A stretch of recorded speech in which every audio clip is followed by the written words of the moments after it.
So David, come on up. David.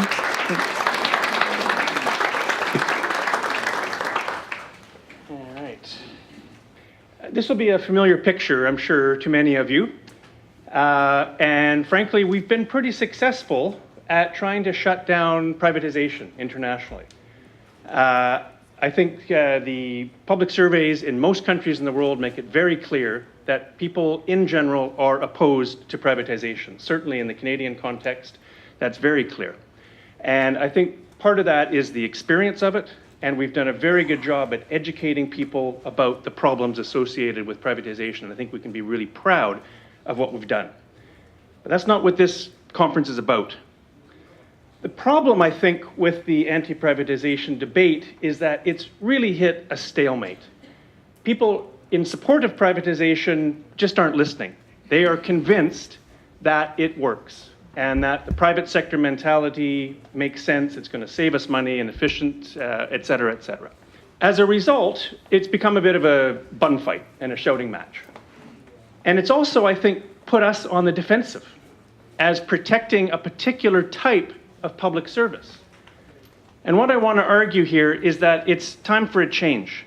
We really do need to start thinking differently about how we want to fight the privatization juggernaut.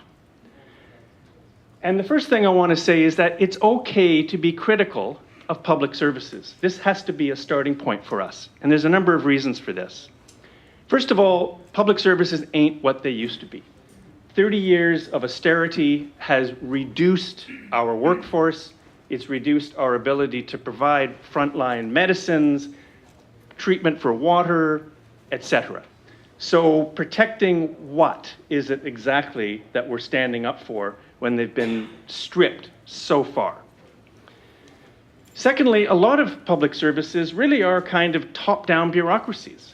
It's really tough to try and deal with City Hall and other branches of government. And sometimes you go to a desk, et cetera, and it's really difficult to engage adequately with these public services. And we need to accept the fact that a lot of people are disappointed with the public services we have out there. And I say this with all due respect, particularly for some of the public sector frontline workers who are here. We do a very good job in the Canadian context of public services. In fact, I think we do a better job than the private sector in terms of so-called customer service. So there's a lot to be proud of. But I think we also need to acknowledge the fact that there are problems.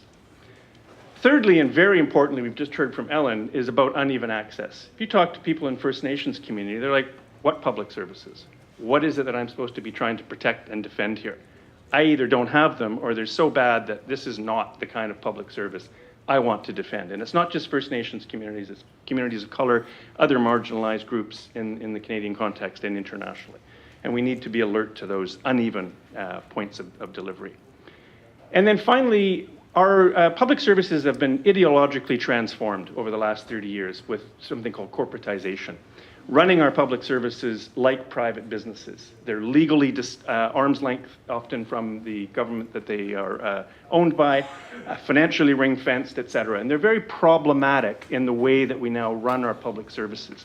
So are these the kinds of things that we really want to defend, or do we want to remake what we mean by public service delivery? So we can be critical of our public services while at the same time trying to be pro-public. And this slide here about change and the same, there's some things that should stay the same. Again, Canada has some wonderful public services. And we can defend those things we want to defend.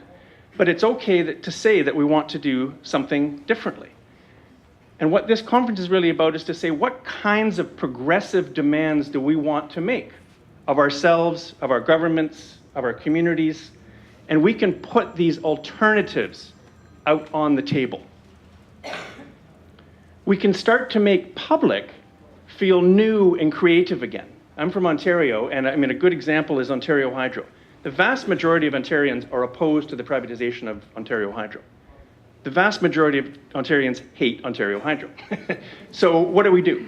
Are we just going to simply say we don't want it privatized, or are we going to propose an alternative way of running energy and electricity? And we're going to hear later tonight from Miriam Planas from Barcelona, where there's an absolutely dynamic and exciting transformation of what kind of public electricity and water and so on people are demanding.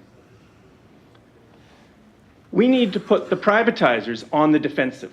We need to say to them, you need to defend what you're trying to propose, not trying to get us to defend these public services that we have. It's not a binary choice of public or private. We can say there are alternative ways of thinking about publicness, and that's what we need to push for. The good news is, and some of the speakers that are here are talking about international, very exciting trends. This is a map of work that we've been doing in our project around the world, where there's some really, really interesting pro-public movements happening. These are some of the publications we've been putting out, some of which are available at a nominal $5 a pop over in the lobby area, so feel free to pick something up if you'd like.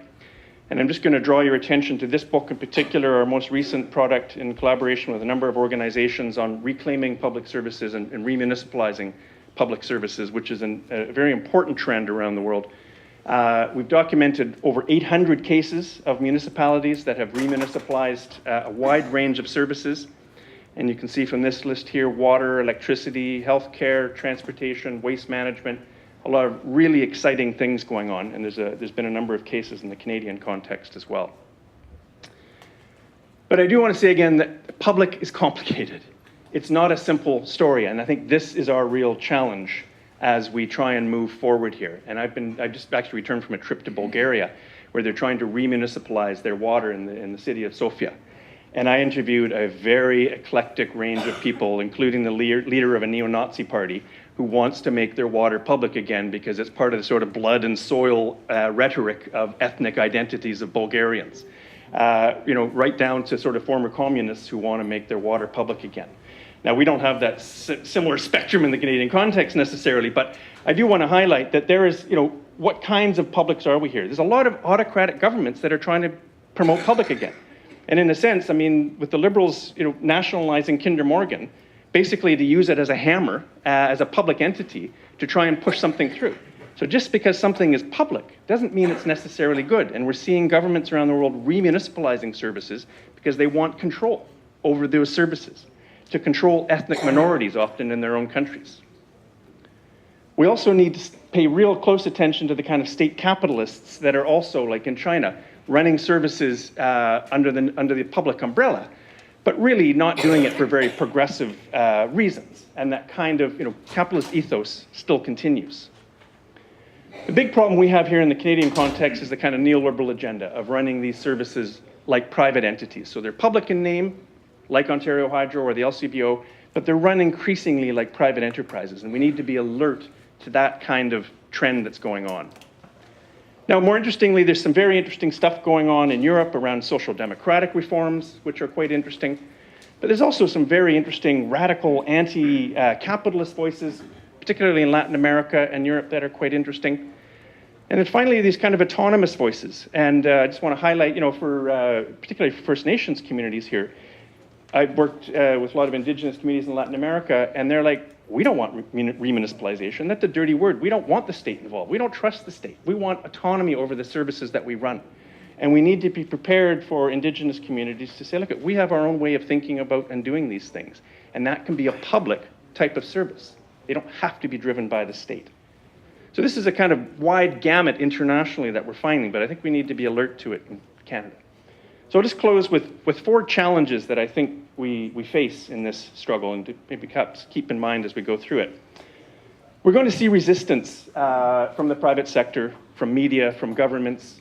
Most governments don't want progressive public service reform. They want public services that are going to serve the interests of business and keep things to a minimum cost.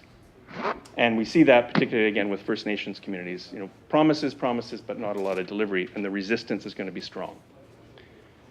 We also need to be aware of this kind of reluctance of being critical of the status quo. It's okay to criticize the services that we have. We need to take control and ownership of it. It's okay to say healthcare is a problem. It's okay to say water is a problem or education is a problem. It doesn't mean that we're dissing public services. We're just saying we want a different kind of public service.